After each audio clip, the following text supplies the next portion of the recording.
Uite, sunt gata, sunt pregătit să încep. În prima parte am exprimat, românii au talent. Acesta sper să fie un mesaj bine formulat. Iubiți-vă părinții, vreți avea de câștigat. În primul rând aș vrea, mamă, să-ți mulțumesc că am primit de la tine putere să reușesc. Tată, ai fost mereu lângă mine, știu că de acolo de sus m-ați îndreptat spre bine. Aș vrea să-i mulțumesc bunicii că m-a educat. Au fost clipe grele, nu-i nimic, le-am uitat.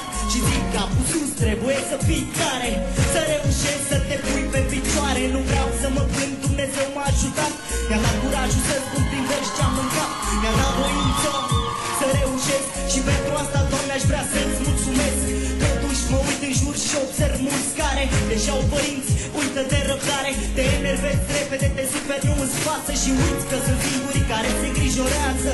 Haide, spune, mamă, te iubesc pentru că mi-ai dat viață și că trăiesc. Te iubesc că tot ce faci, faci cu drag pentru mine și tu recezi să mă ies, învață-mă de bine.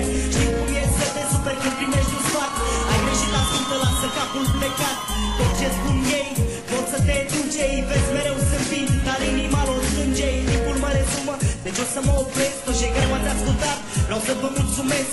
Voi m-ați ajutat să scriu ce gândesc și vă rog, luați mesajul ca un sfat prietenesc.